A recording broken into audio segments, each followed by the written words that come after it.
Hearth Fire, Book 9 of 2920, The Last Year of the First Era, by Callawag Townway.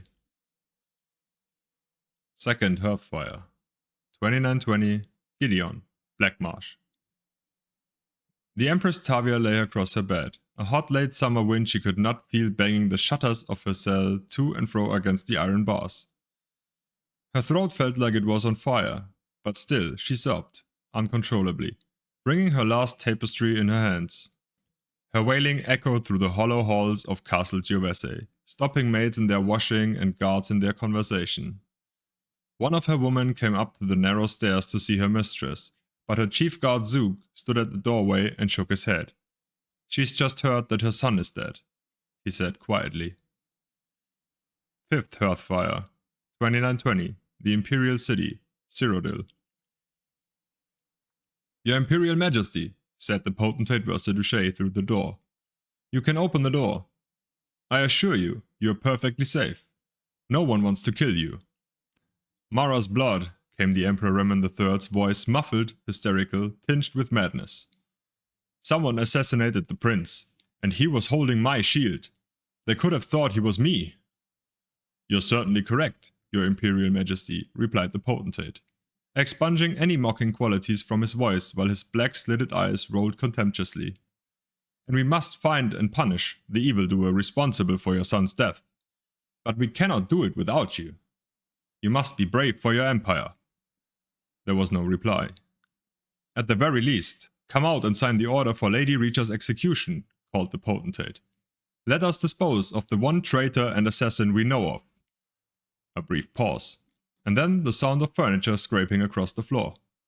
Remen opened the door just a crack, but the potentate could see his angry, fearful face, and the terrible mound of ripped tissue that used to be his right eye. Despite the best healers in the Empire, it was still a ghastly souvenir of the Lady Reacher's work in Thurso Fortress. "Hand me the order," the Emperor snarled. "I'll sign it with pleasure." Sixth Hearth Fire, 2920, Gideon, Cyrodiil. The strange blue glow of the Will-o'-the-Wisps, a combination, so she'd be told, of swamp gas and spiritual energy, had always frightened Tavia as she looked out her window. Now it seemed strangely comforting. Beyond the bog lay the city of Gideon. It was funny, she thought, that she never had stepped foot in its streets, though she had watched it every day for 17 years. "Can you think of anything I've forgotten?" she asked, turning to look back on the loyal Kothringi Zook. "I know exactly what to do," he said simply. He seemed to smile, but the Empress realized that it was only her own face reflected in his silver skin. She was smiling, and she didn't even realize it. "Make certain you aren't followed," she warned. "I don't want my husband to know where my gold's been hiding all these years. And do take your share of it. You've been a good friend." The Empress Tavia stepped forward and dropped from sight into the mists. Zook replaced the bars on the tower window and threw a blanket over some pillows on her bed. With any luck, they would not discover her body on the lawn until morning, at which time he hoped to be halfway to Morrowind. Ninth Hearth Fire, 2920, Phrygias, High Rock. The strange trees on all sides resembled knobby piles crowned with great bursts of reds, yellows and oranges, like insects' mounds caught fire. The Rothgarian mountains were fading into the misty afternoon.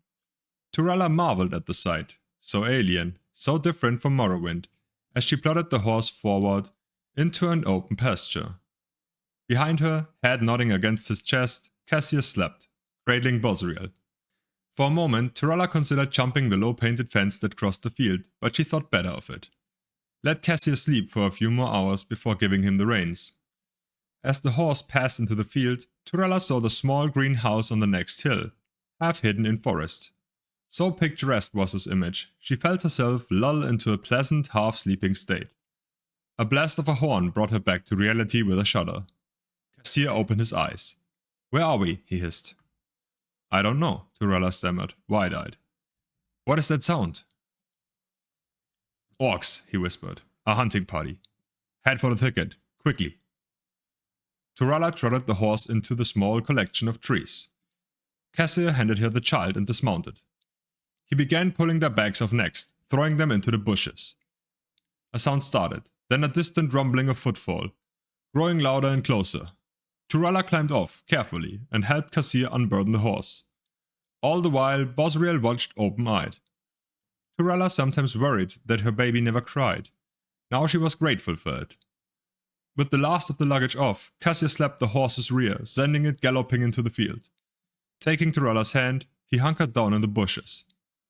"With luck," he murmured, "they'll think she's wild or belongs to the farm and won't go looking for the rider."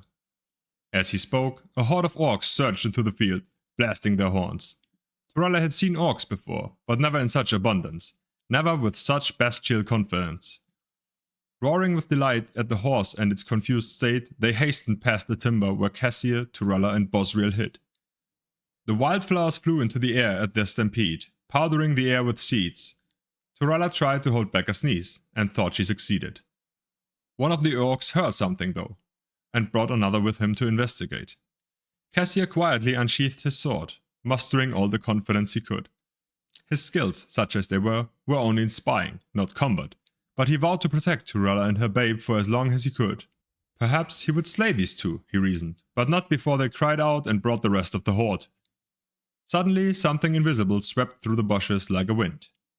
The orcs flew backwards, falling dead on their backs. Turala turned and saw a wrinkled crone with bright red hair emerge from a nearby bush.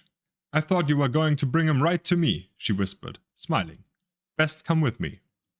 The three followed the old woman through a deep crevice of bramble bushes that ran through the field toward the house on the hill. As they emerged on the other side, the woman turned to look at the orcs feasting on the remains of the horse, a blood-soaked orgy to the beat of multiple horns. "That horse yours?" she asked. When Kassir nodded, she laughed loudly. "That's rich meat, that is. Those monsters'll have bellyaches and flatulence in the morning. Serves them right." "Shouldn't we keep moving?" whispered Turala, unnerved by the woman's laughter. "They won't come up here," she grinned, looking at Bosriel, who smiled back. "They're too afraid of us."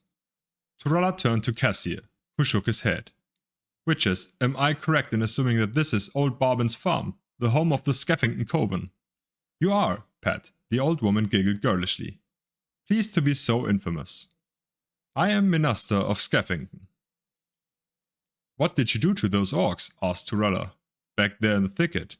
"Spirit fist, right side the head," Minister said, continuing the climb up the hill.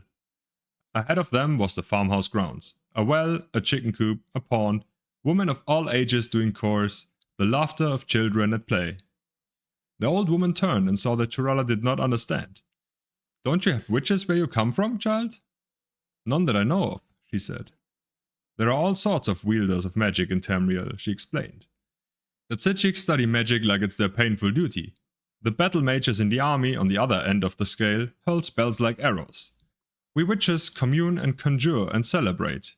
To fell those orcs, I merely whispered to the spirits of the air, Amaro, Pina, Talatha, the fingers of Kynareth, and breath of the world, with whom I have an intimate acquaintance, to smack those bastards dead. You see, conjuration is not about might or solving riddles, or agonizing over musty old scrolls. It's about fostering relations. Being friendly, you might say." "Well, we certainly appreciate you being friendly with us," said Kassir. "As well you might," coughed Minister. "Your kind destroyed the orc homeland 2,000 years ago. Before that, they never came all the way up here and bothered us. Now let's get you cleaned up and fed." With that, Minister led them into the farm, and Turala met the family of the Skeffington Coven. 11th Hearth Fire, 2920, the Imperial City, Cyrodiil. Regia had not even tried to sleep the night before, and she found the somber music played during her execution to have a soporific effect. It was as if she was willing herself to be unconscious before the axe stroke. Her eyes were bound, so she could not see her former lover, the Emperor, seated before her, glaring with his one good eye. She could not see the potentate Versailles, his coil neatly wrapped beneath him, a look of triumph in his golden face. She could feel, numbly, the executioner's hand touch her back to steady her. She flinched like a dreamer trying to awake.